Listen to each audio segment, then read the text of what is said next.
It's a peace offer that's fallen on deaf ears. Ethiopia says it's ready to end 18 years of post-war hostilities with its neighbor. So why hasn't Eritrea responded? I'm Ramzan Kadyrov, and today's newsmaker is the Algiers Peace Accord. The current crisis between two African neighbors centers on the border town of Badme. For almost 20 years, Ethiopia refused to give it up, even though a UN court ruled that it's part of Eritrea. Now Addis Ababa is willing to concede. Last week, the government said it would fully accept the 2000 treaty, which ended a war which killed 80,000 people.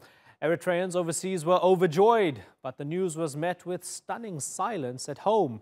That could be because the status quo has been used to justify the Eritrean government's policies that's kept the country a de facto military state. So, will Eritrea now be forced to loosen its grip on its own citizens? Christine Pirovalakis reports. ከኤርትራ መንግስት ጋር ለዓመታት ሰፍኖ የቆየው አለመግባባት እንዲያበቃም ከልብ እንፈልጋለን። የበኩላችንም እንወጣለን። For Ethiopia and Eritrea, it's long seemed easier to make war than peace. But after decades of conflict, the two African neighbors might finally be giving reconciliation a chance. That's after Ethiopia says it will fully accept and implement a 2000 peace deal, which was supposed to end its border dispute with Eritrea. The country's new Prime Minister, Abiy Ahmed, says his country will also accept a UN-led ruling on the border from 2002. That decision awarded several disputed areas, including the town of Badme, to Eritrea. Eritrea seems to have been caught off guard by the peace offer. It has yet to respond, and Ethiopia has not indicated when it will pull its military from its northern frontier.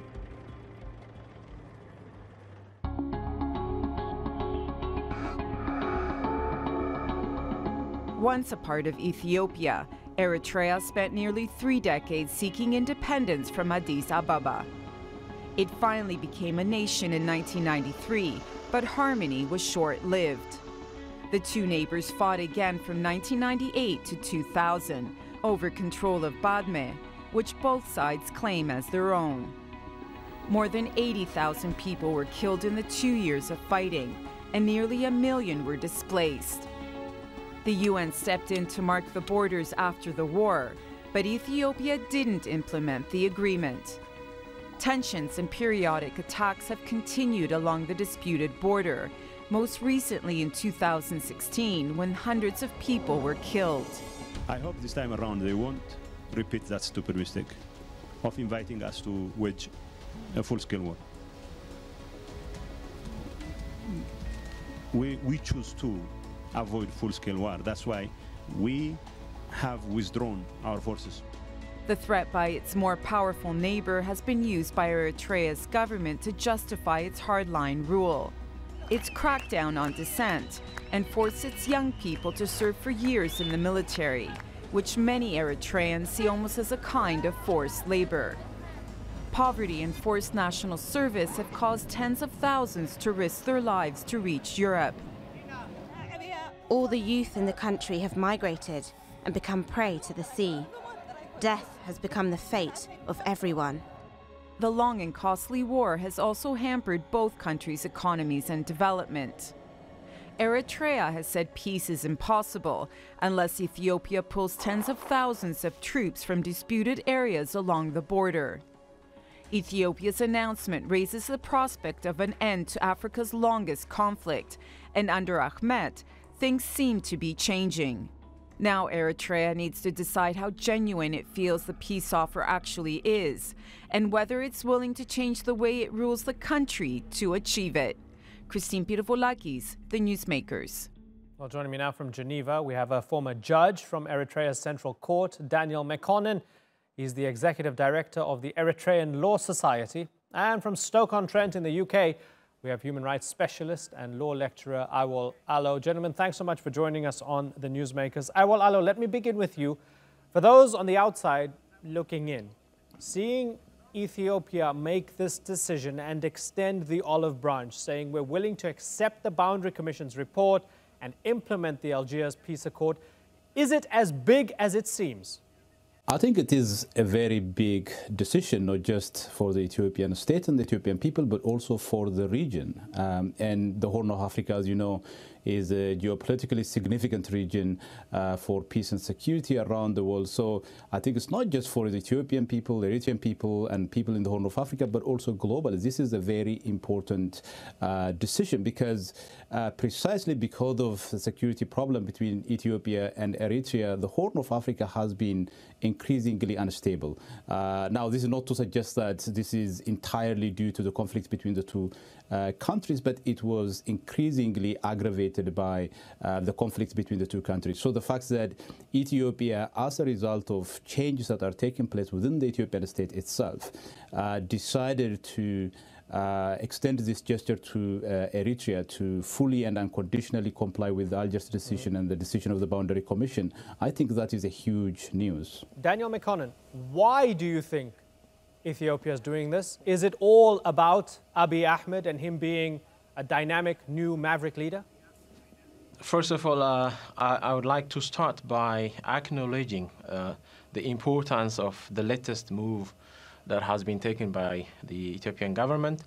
Of course, it's coming at a very belated stage, but as they say, better late than never, so it needs to be appreciated because it's a very important good step towards peace between Eritrea and Ethiopia, and as well as I also recognize its contribution in improving the general situation of peace and security in the Horn of Africa, broadly speaking. That said, I also recognize this step as part of the political transformation that's currently taking place in Ethiopia. And of course, speaking about the political transformation in Ethiopia, the first figure, very important figure that comes at the forefront of this debate is, of course, the newly appointed or the newly elected Prime Minister of Ethiopia. And definitely, it should be seen as part of what's currently taking place in Ethiopia. But I think the most important lesson that we can take from this experience is that it's a very good step for what needs to be done between Eritrea and Ethiopia, and I can take it as a very positive development in that regard. Okay, and I'm gonna have a little swing towards Eritrea and try to ask the two of you what they might do and what they might be thinking right now. But staying with Ethiopia for the moment, Alo, did they eventually realize that after all this trouble for all these years and this Cold War with the neighbor, that a town like Badme just wasn't worth the trouble? I think Badme was simply kind of a pretext for a much broader and a deeper problem between Ethiopia and Eritrea. Let's remember that the people who have been at the helm of power in Ethiopia until very recently, even still now, it's the same party that has been ruling, but within the party we have now a different member of that coalition, the EPRDF coalition that took over in the form of Abiy Ahmed. But in the past, it was the Tigray People's Liberation Front that dominated Ethiopian politics. And the Tigray Liberation Front and the party that runs Eritrea until today are one of the most closely allied political movements, but also as people, the Tigrayans and Eritreans are very close. They speak more or less the same language, really, culturally very proximate. And the problems that led to that brutal war that killed close to 100,000 people is not really Badme. That piece of land is completely irrelevant economically, politically, but there are broader problems. And I think that close relationship, knowledge of one another, which also comes with, I think, lack of respect for one another, is the key reason, I think, that led to that broader conflict. Yeah, and almost 100,000 killed, as you mentioned, more than 1 million people displaced. People have memories. This wasn't this wasn't too long ago. Lots of bad blood between the two sides. Daniel McConnell, is that one of the reasons why there's been radio silence from Isaias Afwerki and the Eritreans? We've heard nothing from them. Are they still licking their wounds? Are they still trying to get over all the bad blood between the two nations? Looking into the history of the Eritrean government and how it operates in a number of ways, I would say this shouldn't really come as something surprising. But of course, normally people would expect the Eritrean government to say, officially at least, to give a response to what has been said by the Ethiopian government recently. And as I said before, this is a significant departure on the part of the Ethiopian government from what has been said and done over the last 16 years, at least counting from the time when the Eritrea-Ethiopia Boundary Commission gave its verdict in April 2002. But that said, I think part of the silence of the Eritrean government can be in some ways explained, perhaps in terms of disbelief, because for many people, actually, the latest move taken by the Ethiopian government is actually coming as a big surprise. So in that sense, let's give them for the time being the benefit of doubt. Right. And perhaps I would maybe expect even more practical actions to be taken by the Ethiopian government. I am very appreciative of this latest move, but I think it would also be natural to expect, for example, Ethiopia to take another move by way of, for example, withdrawing its troops from the territories that has been given to Eritrea, one of which is actually the most important or the flashpoint of the conflict, Badme. And this may remove any other remaining excuses for the Eritrean government, and then maybe it may help in breaking the silence that we have seen on the part of the government in Eritrea over the last 10 or more days. Yeah. So I think these are some of the additional steps that need to be taken by the Ethiopian government. Right. I would say we will see what comes in the next few days or weeks. Right. So, what are they thinking? Because they're a martial state, right? War made them a martial state. Are the Eritreans perhaps thinking that if we respond positively, we'll have to change the entire nature of our existence? Because people call them the North Korea of Africa, right? They have to be a very different country if they are at peace with Ethiopia, right? This is a significant decision involving Eritrea. This is a decision that comes on the back of, as we said earlier, a war that killed hundreds of thousands of people from the two countries. So the silence of the Eritrean government actually says quite a lot in terms of whether the Eritrean government actually really wants to make progress on this problem or not.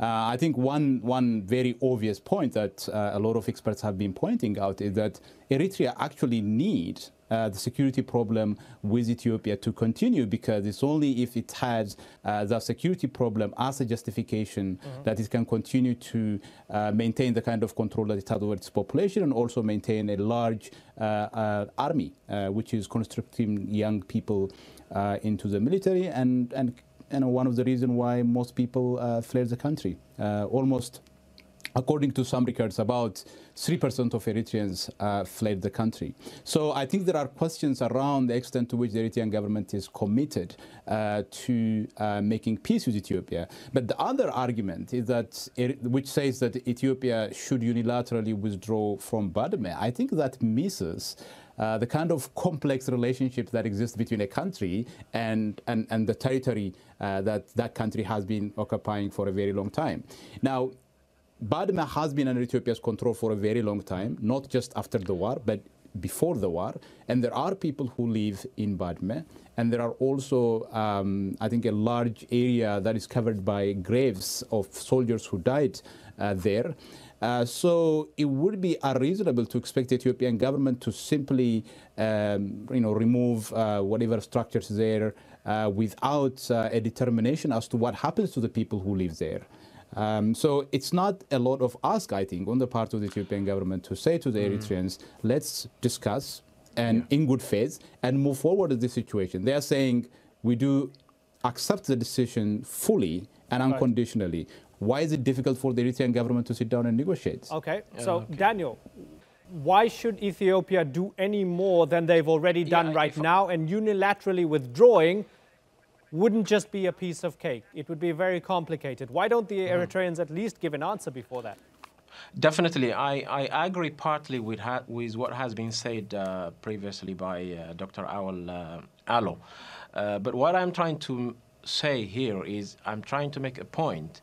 You know, if Ethiopia has in principle accepted now the decision of the Boundary Commission, which has been in stalemate for the last 16 years, I'm just saying that it won't be that difficult for Ethiopia to start withdrawing its troops from the territories, at least from the flashpoint of the conflict, Badme, or alternatively, one can also say the process, for example, of inviting observers, the United Nations, the African Union, and other observers can even start. It's not necessarily a point that Ethiopia should really immediately start withdrawing its troops, but significant and symbolic measures need to be taken in order to advance the cause that has been already made public by the Ethiopian government. Relatively speaking, I can say, you know, the government in Ethiopia is much more responsive to what comes from the international community or even from its own population inside Ethiopia. For obvious reasons, we know that the government in Eritrea is completely different. It operates in completely different ways. And of course, it has always used the border conflict with Ethiopia as an excuse to suppress fundamental rights and freedoms of its population. That's not deniable. I'm not denying that. But what I'm trying to say is, of course, since Ethiopia has now taken the move, it would be very helpful to significantly push this to the next level. And it doesn't really cost Ethiopia anything in that regard, honestly speaking. Exactly. So that's the point I'm trying to make. Okay, so Awal Alo, you're optimistic. A lot of people are optimistic. Everybody's waiting for an answer from Eritrea. Everybody's expecting, given that the Ethiopians in many ways held more power here, everybody's expecting this to sort of be resolved well because the Ethiopians have held out the olive branch. What if, however, despite all of your optimism for the two countries bilaterally and for the Horn of Africa, what if the Eritreans come back and say, go to hell, we don't want to listen to you? What happens then? I think that is a huge possibility at this point. If the Eritrean government, this is not, by the way, the first time that the Ethiopian Prime Minister is extending this gesture. When he was confirmed as a Prime Minister, in his inaugural address, extended his hand to the Eritrean government. There was no response. This was in early April.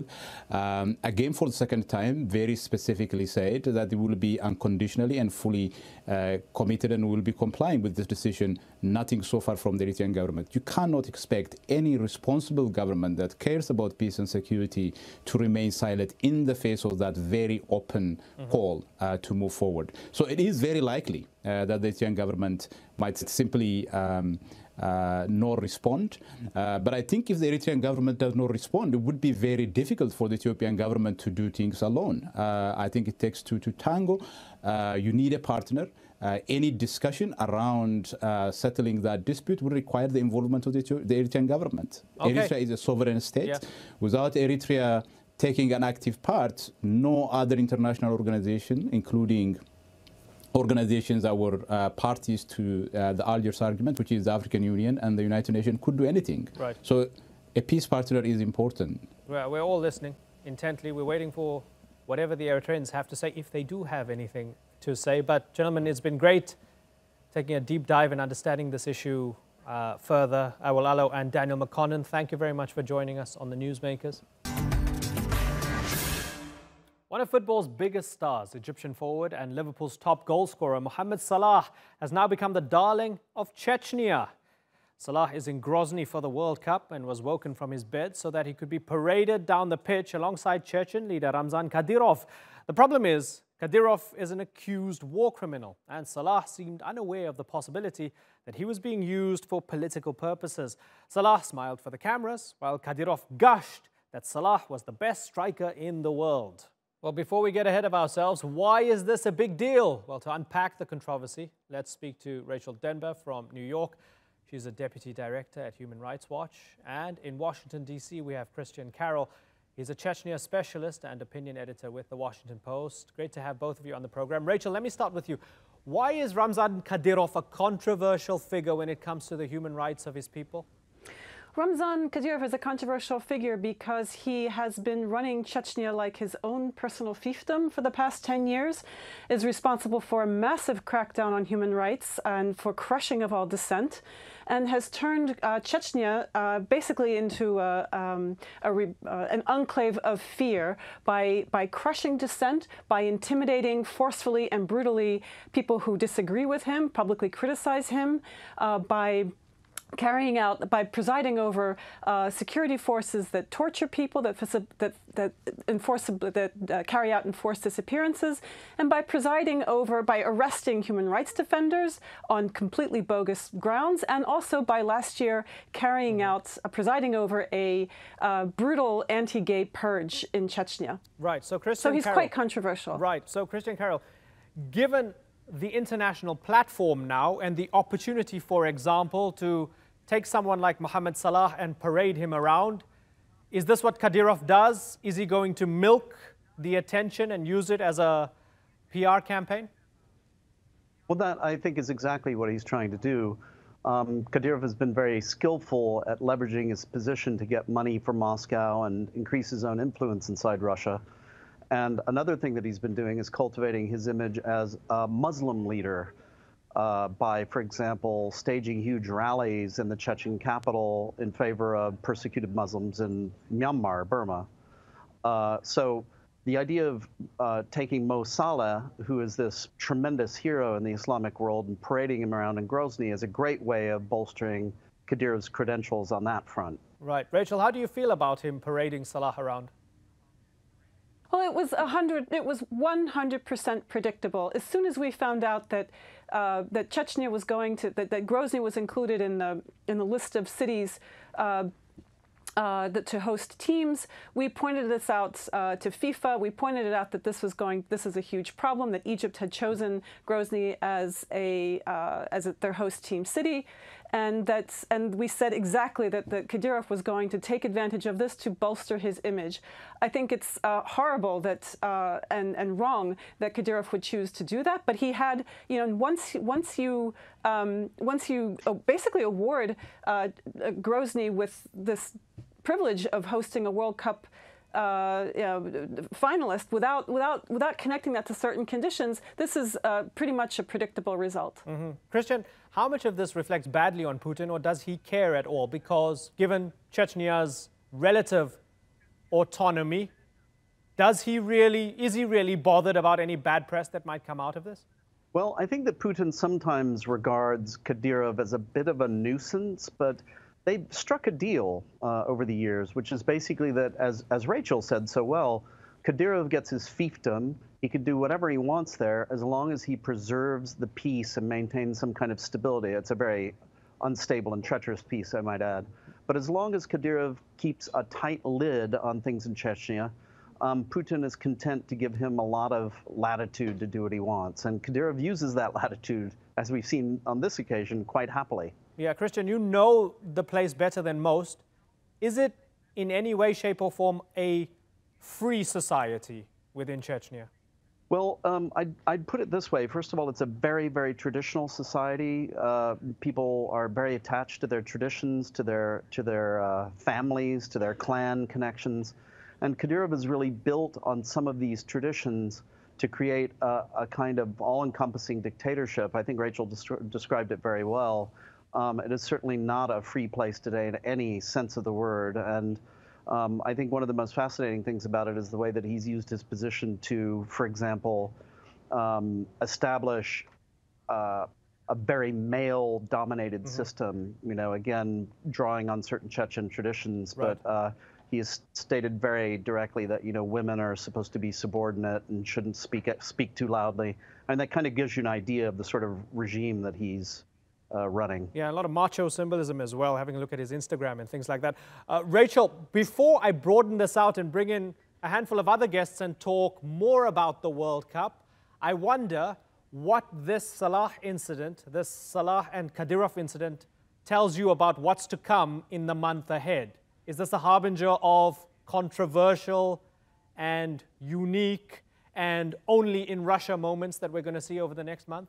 Well, first, I think I think any country that's hosting a World Cup is going to use the World Cup in order to project an image of itself, right? So there's nothing unusual in that regard. But I think because Russia is going to be trying to project an image of itself, I think it's up to everyone to take a very close look at just what's beyond all the beauty that obviously is in Russia. What's beyond.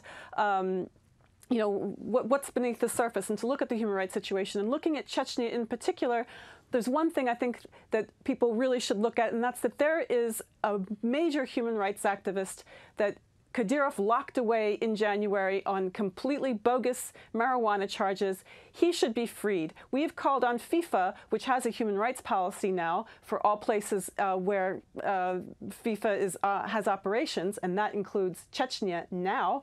We've called on FIFA repeatedly to urge Putin directly to have this human rights activist, and his name is Ayub Titiev, to have him freed.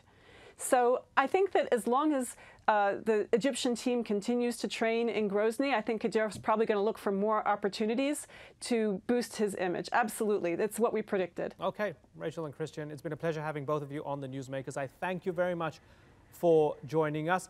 Let's focus now on how all of this is impacting the World Cup as a whole. Joining me now from London is Russia expert Anna Matvieva. She's a research conflict prevention a specialist in the Caucasus at King's College London. Also in London is Elliot Ross. He's a commentator who runs the Twitter account Football is a Country. And in Knutsford in the UK is John Bradley. He's a Russian football expert. Good to have all of you on the program. Elliot, let me start with you. I want to talk about Salah a bit more for the first couple of minutes. Was he put in an impossible situation with Kadyrov, or should he have known better? It sounded like he was put in a pretty difficult position. The reports that I read said that he actually wasn't training in the stadium, and that Kadyrov or Kadyrov's people sent a car and woke him up from a nice nap that he was having. He's probably still recovering from getting barged over by Sergio Ramos in the Champions League final. Salah is a smart guy and a politically aware person, but it's difficult to know what his take is on that specific situation. He hasn't said anything publicly to my knowledge. Right. Anna Matvieva, Salah is a symbol of unity, a positive image of Muslims, Arabs, Egyptians. You know, I mean, you only had to see all the anger towards Sergio Ramos after he injured him in the Champions League final to know that this man was loved by many portions of society, right? Was it deliberate and brilliant from Kadyrov to go and grab this man from his, I don't know, hotel bed and parade him around Grozny?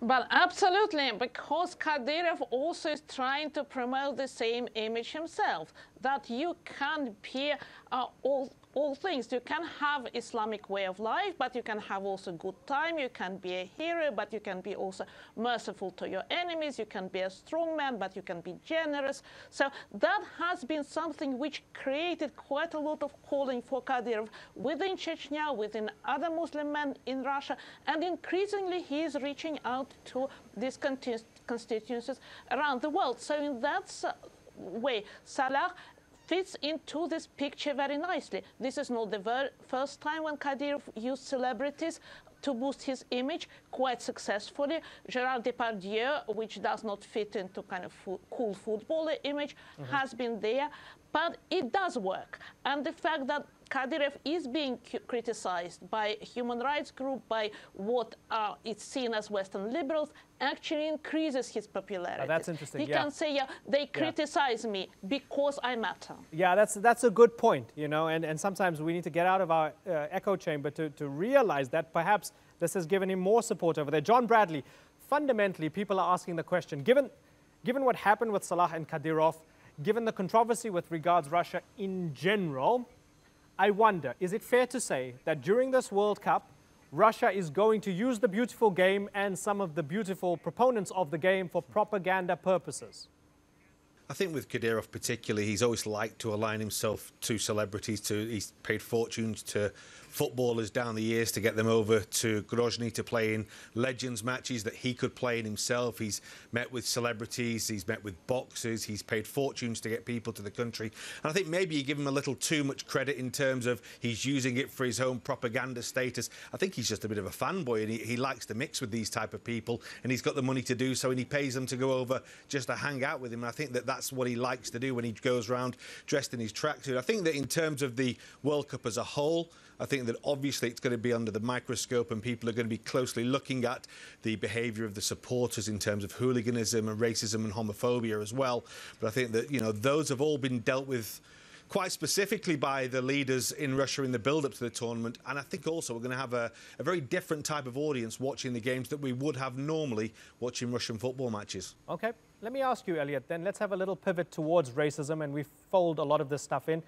I remember reading what Danny Rose had to say, the England left back, saying that he told his family, he's black, he told his family not to travel to Russia during the World Cup just in case he suffers from racial abuse, just in case they suffer from racial abuse in the stands. Racism is an issue. There has been a history of racism within Russian football. Black players for foreign teams have faced racism. Is this going to be a World Cup where many unpalatable things are kind of brushed under the carpet, Elliot, because everybody needs to have a good time and it's the beautiful game and let's just have fun? Well, I think to an extent that depends on how the media companies covering the tournament choose to cover these issues. If there are racist chants going on, then you can make an issue of it, and you can discuss the context for it and the different ways in which the authorities are responding, the players who are caught up in it, what are they doing? Or if you want to not do that, which has more typically been the case with the coverage of European football, and often with English clubs, they've been experiencing racism when their teams have been playing away in Russia. Then you can do that too. But I think I'd like to see a bit more onus put on if there is racism in the stadiums from the fans towards players of colour. I'd like to see a response from white players in particular. In cases such as Mario Balotelli, who's not actually at the World Cup this time, but he's faced a lot of abuse in the past and has walked off. And now I think the conversation is moving more and more towards, well, is a walk-off the right response? And I think that that it might well be, and that the wrong thing in that situation is to focus too much on the response of black players, players of colour. It's time for the white teammates to step up and make a stand against racism in the stadium and outside. Yeah, Anna Matvieva, as we talk about these things, are we a part of the problem? Are we holding Russia to higher standards than we do other nations when they host tournaments? To a certain extent, yes, because if we remember the negative publicity in the run-up to the Olympic Games, again, yeah, that was, 2014, that was before Ukraine, Crimea, Syria, all this crisis. Again, there was a lot of negative publicity about the Olympic Games. The Russians are not going to do it right. It will be pretty horrible. There will be empty seats. What about gay rights? What about human rights? So, in general, it gave Russian people a sense, however hard we try, however we want to be welcoming hosts. Of course, there will be some kind of blunders, but generally we mean well, but we still would be seen as something kind of in a negative light. And that has been the atmosphere kind of in the run-up to the World Cup. Yeah, so John Bradley, as we see this kind of cocktail of sports and politics come together, it's quite impossible to divorce sports and politics. Are we going to see the culture wars play out over the next month within Russia? Because all of these things, whether it's Kadyrov in Chechnya and the Caucasus, or it's homophobia, or it's racism and so forth, all happening against the backdrop of the beautiful game, are we going to see all sorts of things unfold? I think that, obviously the narrative has been painted by certain medias that it will happen, it's guaranteed to happen. We saw the problems in Euro 2016, particularly in Marseille, between England and Russia fans. And I know that action has been taken against those supporters who did portray that violence in France a couple of years ago, and they've been warned ahead of this tournament as well. So I think that, you know, this is a serious situation, that there are fans groups in Russia, CSKA against racism in particular, have been trying to take a really big stance against racism within the country and try to add some diversity and inclusivity to the game as well. There is the outlying fear, but I think that you're guaranteed that if there is an instance or any incident of racism with any stadium, that it will be immediately highlighted by the world media, because Russia is under such a microscope holding this tournament. And I think that without a shadow of a doubt, the Russian authorities know that and will be very quick to try and stamp out any problems they have whatsoever. Right, they have an anti-discrimination inspector, the Russian Football Union, and that's Alexei Smertin. A lot of us would remember him as a pretty decent player in the past. He said, Elliot, it's a chance for Russia to show how open it is. And he said, quote, sometimes a small group of people do stupid things. We need to punish people if they do something wrong. Does that come across as sincere to you, Elliot? And do you want to, I don't know, give the man a chance? Well, Smertin has not been particularly convincing on these issues before, so I wouldn't have a great deal of confidence in him to fulfill his role. And absent that, absent policing from the Russian authorities, unfortunately, the players will be quite vulnerable potentially at the World Cup. Why do you think they'll be vulnerable? Well, if past experience is anything to go by, crowds in Russia, football crowds in Russia, including at age group levels in international football, have often racially abused players during matches. Right. Anna? And it's difficult to see exactly. Right. I understand that the hooliganism question has been addressed. Right. That to me seems like a slightly different question. Okay. So Anna, Elliot's saying absent kind of direct policing and almost a kind of, I don't know, paternalistic view on top of the Russian authorities to ensure that this doesn't happen, you're going to see players being vulnerable to racism. What do you think, Anna? Well, I think that there has been a friendly between Russia and France in April, and that kind of ugly behavior did show its head. But punishments were quite real after that. People have been detained. People have been subjected to all sorts of fines, punishment, kind of warnings. They are known who they are. Russian politicians, the Russian Minister of Sports went on record saying that we are not going to tolerate that behavior. Of course, they cannot answer for every single individual, but the message from the state, and Russia is a strong state, is that this is really not on. The other thing is that football tickets for World Cup are actually quite expensive. So we are going perhaps to look at slightly different crowd, more kind of sponsorship, more middle class, probably a bit older groups, more middle class people. So we are not in the same kind of social milieu where this kind of behavior is the order of the day. So I would be perhaps more optimistic than Elliot. Okay, so Elliot, you're not going to get the types who are, I guess, the CSKA fans racially abusing, I don't know, foreign black players. It might be a little bit different. They might be slightly more educated, if I understand Anna better. Does that give you cause for optimism? It's just very difficult to predict how it will play out. I would caution against, though, conflating the idea that the problem of racism with the problem of like social class, in the issue of social class in the stadium. The idea being that you can somehow kind of price out racism by having such high ticket prices. I think, in fact, in general terms, you tend to see a better atmosphere, more inclusive atmosphere when you have lower prices. But I can see that it's a tricky issue. Let me bring in John Bradley. John, very finally, are we going to have a good World Cup? Yeah.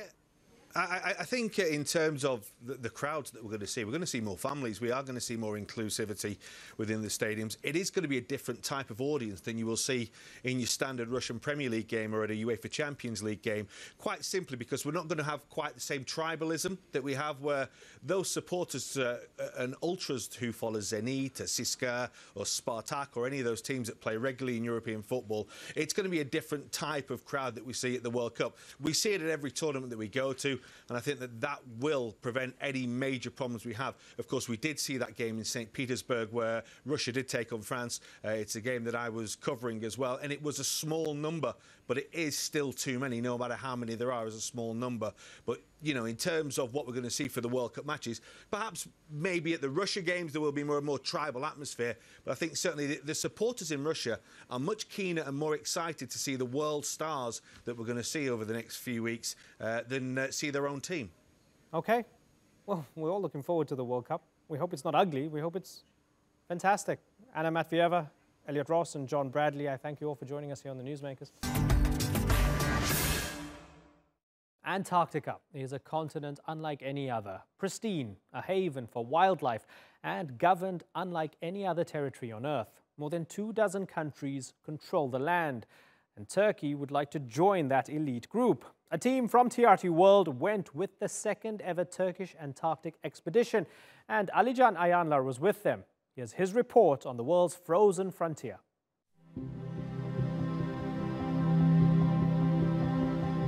Punta Arenas is known as the gateway to Antarctica. For more than 100 years, scientists and explorers have used this city as a launch pad for their expeditions. We're setting off with the largest mission Turkey has ever put together. Millions of dollars of public money have been poured into the project. 25 scientists and experts from universities across the country are involved. The city is home to the Chilean Antarctic Institute. In the doorway, there is a mural that explains how no one country has jurisdiction over Antarctica. Instead, that responsibility is shared. There are 12 original signatories to the Antarctic Treaty, plus another 17 which hold consultative status. These group of 29 countries oversee the governance of Antarctica. And these are the group of 29 countries. One day, Turkey would like to become the 30th member of this group. Part of that process is to demonstrate a serious commitment to Antarctic research. It's no secret that Turkey wants to be a member of the consultative party. What's it going to take? It's a long process. First, you have to be signatory of all the different agreements. There are different protocols and agreements that are around. But Turkey have showing the firm interest to conduct Antarctic science at the highest level.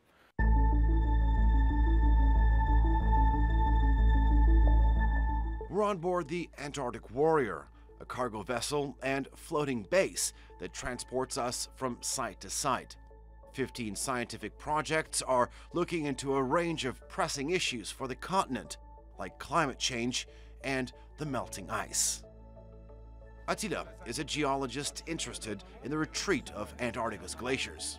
The rocks at the foot of them help him understand the rate of warming here. As the glacier melts, it leaves behind stones and dirt that accumulate to form a moraine.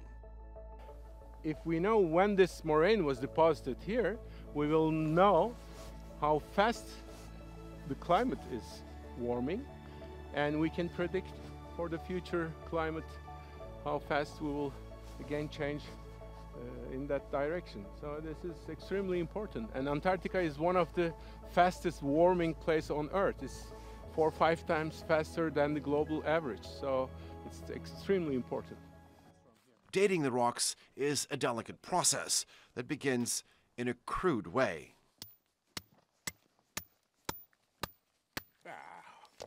Was an easy one. The research shows that this part of Antarctica is warming faster than almost any other part of the planet, and that could lead to rising sea levels that threaten cities around the world. Traveling north, we reach the Le Maire Channel, an 11-kilometer strait nicknamed the Kodak Gap. Rich in krill, it's a popular feeding ground for humpback whales, and it's not long before we see one. Here, Burak is testing for microplastic contamination. 8 million tons of plastic are dumped into the oceans each year. Over time, it breaks up into tiny pieces that find their way into the marine food system. Small fibers from the clothes, washing machines. Every time you wash any clothes, at least 6,000 fibers, microfibers, goes to the water. Even they find it in beer, In Germany, their Bavarian beer contained microplastic. It was once believed that Antarctica was remote enough to escape humanity's heavy footprint. Now, though, the evidence suggests that even this seemingly pristine and protected environment isn't safe.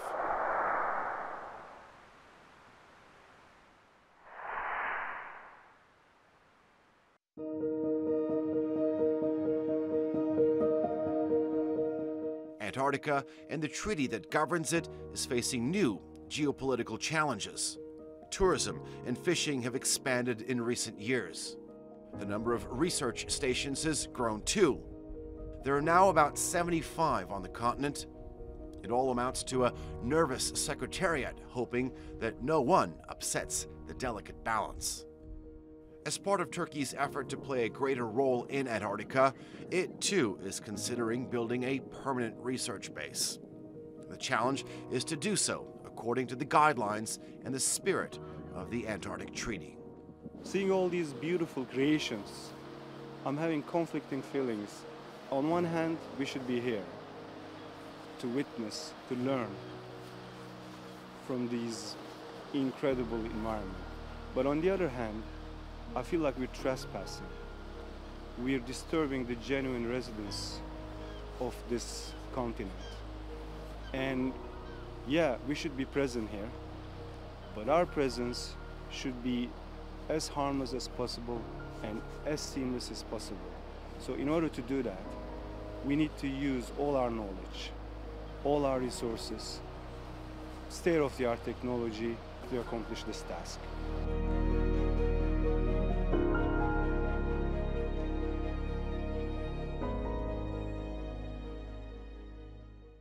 And Alican joins me now in the studio. Alican, why is everybody so keen on Antarctica?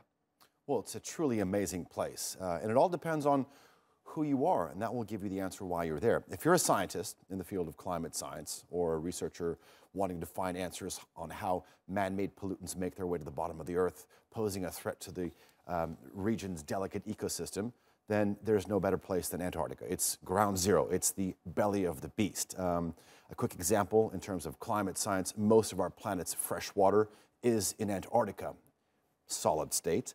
But if that melts, that could lead to a significant rise in sea level, and that could pose a great threat to cities that are located in coastal communities. So, and it's a domino effect. So what happens there has the potential to affect the rest of the world. Now, if you're going there as a tourist, which you can, you're probably going there to admire the magnificent glaciers and icebergs and sort of admire the adorable wildlife, whether it's penguins, seals, or birds. And if you're lucky, humpback whales. So we as journalists, we as filmmakers, were extremely lucky because we got to experience both sides of it by following the scientists and actually filming these animals. And you didn't have to pay for it.